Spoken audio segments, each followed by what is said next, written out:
c'est parti. Allez, coucou à vous, j'espère que vous allez bien. Donc aujourd'hui, je vous prépare une vidéo sur les vermifuges. Comment vermifuger son cheval, quand le vermifuger, pourquoi, et je vais vous expliquer tout ça. Donc, on vermifuge à chaque changement de saison. Donc, surtout, avant de vermifuger, quand vous allez vermifuger, ne remettez pas votre cheval en pâture, car il va se recontaminer parce qu'il va lâcher les vers et après, ça va aller dans la pâture et après, il va manger l'herbe et hop, se recontaminer.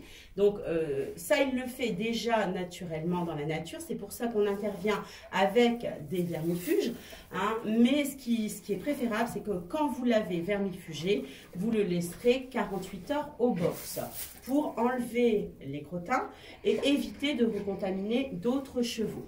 Donc, chaque vermifuge cible les bons vers. Donc, en fonction de en fonction de cas comme vers le cheval, on va faire un examen qui s'appelle la coproscopie. Donc, on va analyser les crottins du cheval et on va savoir exactement quel ver il a pour donner le bon vermifuge. Donc, il existe plusieurs sortes de vers. Les grands strongles, les petits strongles, le ténia, les gastérophiles. Donc, les gastérophiles, vous savez tous ce que c'est. C'est les petits œufs de mouche que vous avez souvent. Bon, elle est blanche, elle n'en a plus. Mais les chevaux noirs, ça se voit beaucoup. Et ils ont ça sur les membres. Donc, pour lutter contre ça, c'est des petits œufs. Donc, les mouches viennent pondre des petits œufs sur les membres. Vous devez l'enlever avec un petit peigne. Ça ressemble à un petit couteau courbé. Et vous enlevez tous les œufs. Et une fois que vous avez enlevé tous les œufs, bon, bah, comme ça, le cheval ne peut pas lécher les œufs et se recontaminer. Vous savez, des fois, dans les crottins, on a trouvé des petites larves rouges. Et c'est ça, les gastérophiles. Donc, on a vu ça.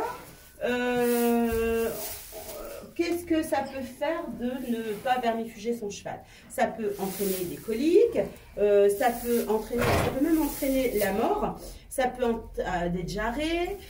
Alors comment on voit qu'un cheval a comment on voit qu'un cheval a des vers? Donc, il n'est pas en forme, maigri, il a le poil piqué, il a un gros ventre, il a les œufs de mouche, comme on a parlé, il a l'air triste, il a la queue, il frotte sa queue, donc il a des pertes de poils au niveau de la queue. Donc, et des fois, il y a des saignements au niveau de l'anus, et des fois, le cheval tousse. Et le cheval peut même avoir une boiterie due à des vers. Alors ça, c'est vraiment incroyable. Donc, il est très, très important de bien vermifuger son cheval. Alors, comment lutter contre ces parasites? Donc, nettoyez régulièrement vos mangeoires, vos abreuvoirs, ramassez les crottins dans les paddocks, dans les pâtures. L'idéal, c'est de ne pas faire de surpâturage.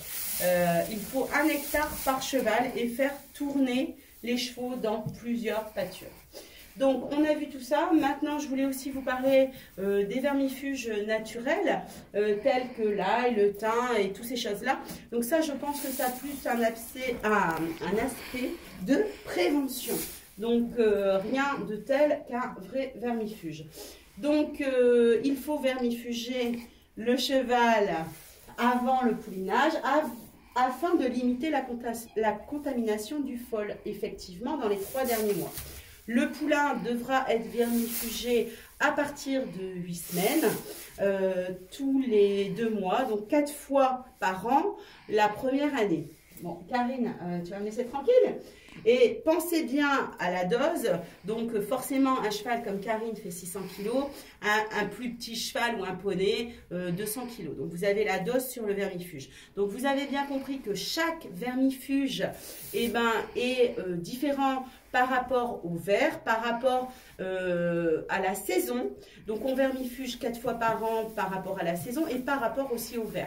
Donc demandez à votre vétérinaire un vermifuge par rapport à la saison. Il faut aussi également faire un vermifuge complet contre le ténia, les vers plats, 1 fois par an, idéalement à l'automne. Donc, pensez bien aussi que maintenant, les vermifuges, on ne peut les trouver que sous prescription. Donc, on ne peut plus commander un vermifuge ou le prendre comme ça en pharmacie. Donc, j'espère vous avoir aidé sur les vermifuges. Pensez bien à vermifuger votre loulou, nettoyez bien tout ce qui est mangeoire, paddock, et puis pour qu'il soit en bonne santé, et ben, une petite dose d'amour, hein, Karine, elle en a beaucoup de l'amour. Hein. Et puis je vous fais un gros bisou, je vous prépare une autre vidéo, à bientôt.